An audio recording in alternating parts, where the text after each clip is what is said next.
কোলাহলপূর্ণ ব্যস্ত নগরীর ইট পাথরের কনক্রিটের মধ্যেই বিরল সব ধরনের গাছপালা উপভোগ করছেন মিশরীয়রা। চারপাশে স্নিগ্ধ আর সবুজ সব গাছপালা। দেশটির গিজা গভর্নরেটে অবস্থিত প্রকৃতিতে ঘেরা অপূর্ব এই বাগানটির নাম মাঝার গার্ডেন। বাগানটি চাষ করেছিলেন প্রয়াত মিশরীয় অভিনেতা আহমেদ মাঝার, যিনি 1950-এর দশকে আল বরাজিল এলাকায় অতি আগ্রহে তার বাগানে কমলালেবুর মতো সাইট্রাস ফলের চাষ করতেন। পরবর্তীতে বিশ্বের বিভিন্ন স্থান থেকে দুর্লভ সব উদ্ভিদ সংগ্রহ করে মাঝার গার্ডেনে রোপণ করেন তিনি।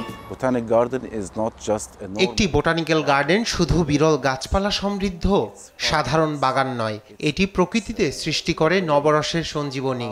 এই বাগান মানুষের ব্যস্ত জীবনে এনে দেয় এক চিলতে প্রশান্তি এবং শহরে বসে প্রকৃতিকে অনুভব করার অন্যতম একটি মাধ্যম এই বোটানিক্যাল গার্ডেন।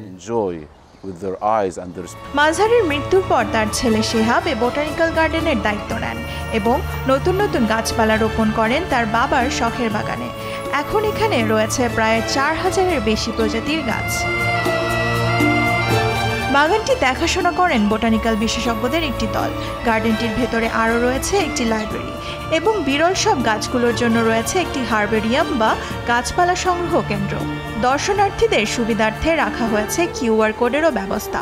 এর ফলে প্রতিটা গাছ সম্পর্কে সব তথ্য পাওয়া যাবে। আমরা একটি গুরুত্বপূর্ণ ব্যাপার এখানে অন্তর্ভুক্ত করেছি, যার নাম কিউআর কোড। এটি স্ক্যান করলেই গাছের বর্ণনা সহ এর সম্পর্কে সবকিছুর বিস্তারিত পাওয়া যাবে। কর্মব্যস্ত মানুষ কাজের ফাঁকে একটু স্বস্তি পেতে প্রতিনিয়তই ছুটে যায় মাঝার গার্ডেনের অপূর্ব সৌন্দর্যকে অনুভব করতে। দেওয়ান মুবাশশিরা হোসেন, নিউজ ডেস্ক, দেশ টিভি।